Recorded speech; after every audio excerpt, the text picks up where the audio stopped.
Bonjour à tous, David de BuildMate. Et aujourd'hui, nous apprenons à créer une page de réservation. En fait, lorsque vous avez créé un article qui est un service sur BuildMate ou même une location, eh bien, vous devez ensuite le mettre sur une page de réservation qui va vous permettre, lorsque vous avez créé la page, de la partager et de permettre à vos clients de faire et d'effectuer plutôt des réservations avec vous directement. Alors, je vous le montre tout de suite. Disons que votre service que vous offrez, c'est le service de consultation en ligne ou une consultation BuildMate de 1 heure, comme nous avons créé précédemment.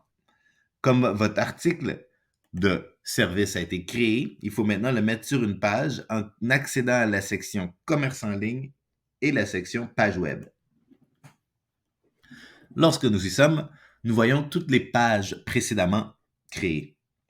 On voit nos pages d'achat ou nos pages produits, nos pages pour les services et aussi nos pages pour les locations.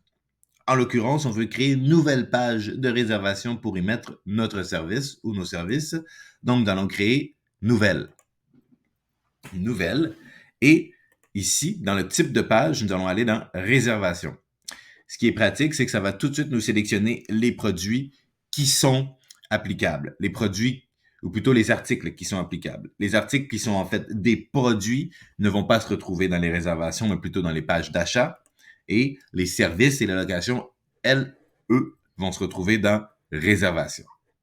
Alors ici, je crée ma page et la nouvelle page, je vais l'appeler, disons que c'est pour l'entraînement, alors entraînement, par exemple. C'est une page de réservation et c'est mes services que j'offre. Vous voyez les deux choix, services et location. Moi, ce sont des services et ce sont, juste ici, séances d'entraînement.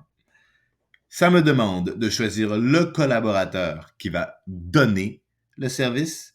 Par défaut, vous allez avoir vous qui allez avoir votre profil lorsque vous créez votre profil qui allait être là. Mais si jamais vous avez des collaborateurs avec vous, vous pouvez aussi les ajouter et ils vont y figurer. En l'occurrence, on prend Sarah Claude et on ajoute. Et si les deux peuvent le faire, vous pouvez aussi sélectionner les deux, bien sûr. Et nous faisons ajouter. Et voilà, aussi simplement comme ça, si nous allons dans service, eh bien, on voit notre page d'entraînement qui a été créée.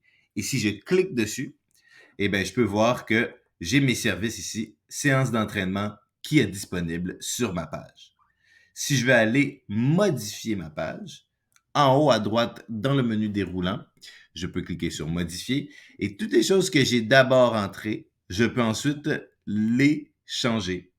Donc, si je veux ajouter, par exemple, un nouvel article, je pourrais, en cliquant simplement ici, et je mets à jour.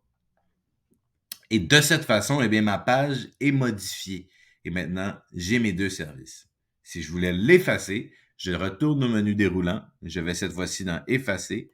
Et voilà, ma page a été complètement effacée de la base de données.